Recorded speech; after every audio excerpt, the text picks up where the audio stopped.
हमारे बारे में बड़ा एक नेगेटिव प्रोपेगेंडा किया जाता है कि पाकिस्तान के अंदर अक़लियतें महफूज नहीं है, पाकिस्तान के अंदर अक़लियतों की इबादत गाहें महफूज नहीं है, पाकिस्तान के अंदर अक़लियतों को आज अपने वर्शिप की इजाज़त नहीं है। ये ढकोसला है, ये भारतीय मीडिया का, गोदी मीडिया का और बहुत सारी वो कुव्वतें जिनके अपने वेस्टेड इंटरेस्ट है, उनका पाकिस्तान को डिस्टेबलाइज करने का,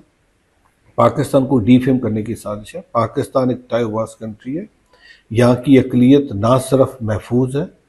यहाँ की अक़लियत को रियासत पाकिस्तान, हुकूमत पाकिस्तान और बिलखसूस चीफ मिनिस्टर पंजाब तो कहती है अक़लियत मेरे सर का ताज है, तो यहाँ पे उनको इज्जत दी जाती है, उनकी worship places are protected, safe. और आप सुबह से मेरे दफ्तर में देख रहे हैं, यहाँ पे जो सुबह से हम यही बात कर रहे हैं कि हमने गुरुद्वारों की रेस्टोरेशन करनी है, 17 गुरुद्वारों की रेस्टोरेशन पे काम हो रहा है, चर्चिस पे इस वक्त 53 इबादत गाहें हैं जिनकी इस वक्त इमारतों पे, उनकी बिल्डिंग्स पे काम हो रहा है। बहुत सारे जो सोशल सेफ्टी नेट के प्रोग्राम्स हैं वो चल रहे हैं, मंदिरों पे काम हो रहा है। हमारा फोकस इस वक्त ये है कि ये जो डिपार्टमेंट बदकिस्मती से, क्योंकि आप कवर करते रहे,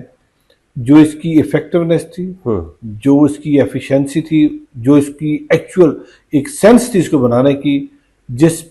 जिस जिस लिहाज से उसको काम करना चाहिए था, शायद वो डिलीवर नहीं कर सका। अब चीफ मिनिस्टर पंजाब आई है,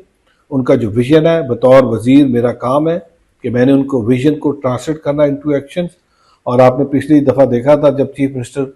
क्रिसमस के मौका पे आई तो उन्होंने खड़े होकर कहा कि अरोड़ा साहब आप बताइए आपको अक़लियत के लिए कितने फंड चाहिए, मेरा ब्लैंक चेक आपके पास मौजूद है, you just let me know आपको क्या चाहिए, मैं आपको हर वो चीज़ मुहैया करूँगी ताकि अक़लियत का एहसास से महरूमी एहसास